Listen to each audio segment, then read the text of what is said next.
வருகிறோம்ப்பா. தண்ணீர்லாம் எங்க மேல புரண்டு போகுது, ஆனா உங்க கிருபை மட்டும் எங்களை விட்டு விலகல. அல்லேலூயா, அல்லேலூயா.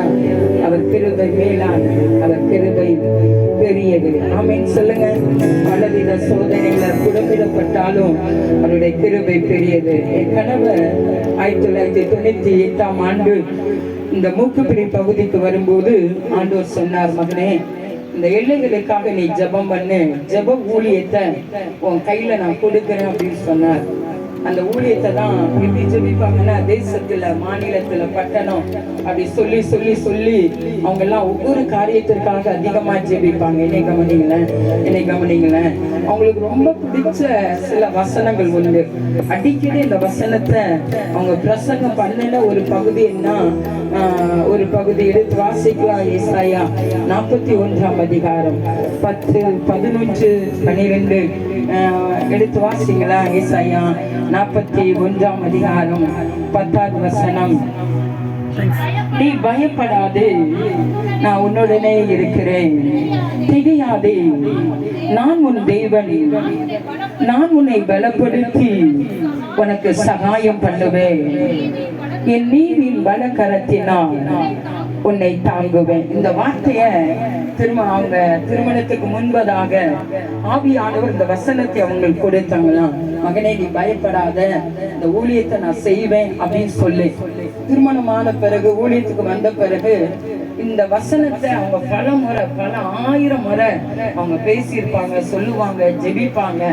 இந்த வார்த்தைனாலே ஒரு மனப்பாடமாவே ஆயிரும். பயப்படாத, நான் உனக்கு துணை நிற்கிறேன். என்னென்றா ஒரு வாலிபனா இந்த மூக்குப்பிடிக்கு வரும்போது சாதா அவங்க ஒரு நாள் என்ன சொன்னாங்க, இந்த மூக்குப்பிடிக்கு வந்துட்டாங்க.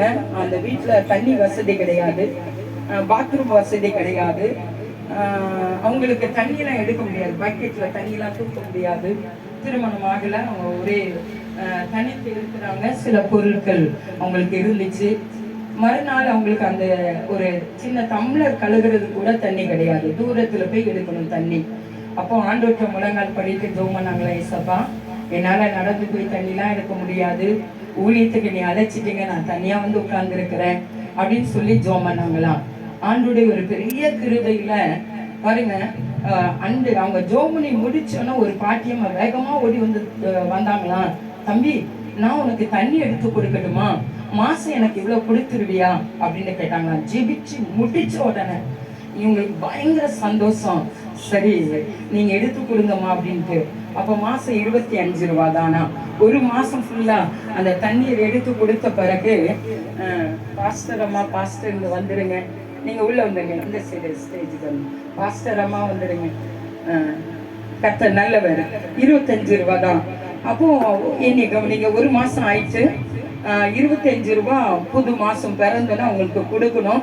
அப்போ அவங்க ஜோம் பண்றாங்களாம், இன்னைக்கு இந்த பாட்டியம்மாவுக்கு 25 ரூபா கொடுக்கணும். 25 ரூபானா 98வது வருஷத்துல நான் சொல்றேன், ஒரு பெரிய தொகை. ஒரு ஊழியத்துக்கு முழு நேரமாய் வந்திருக்கிறவங்களுக்கு தெரியும் அதோடைய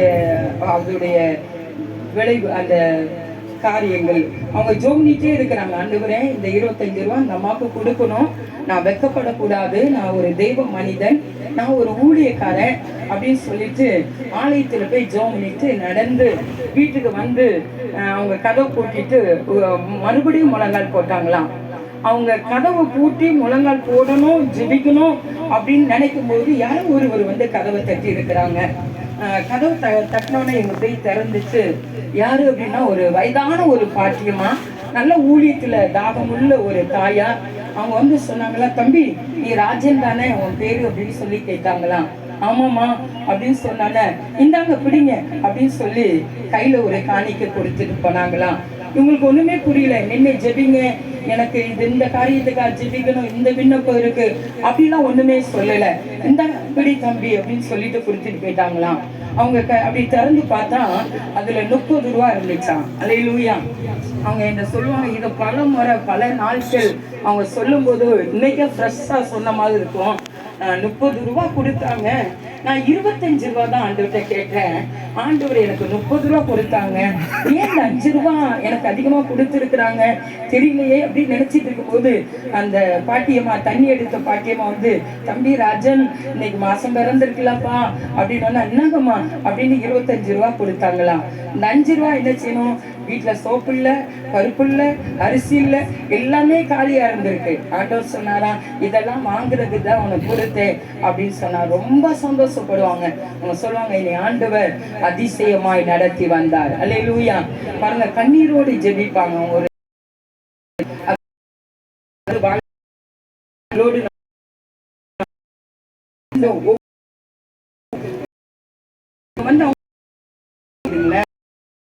போயிட்டு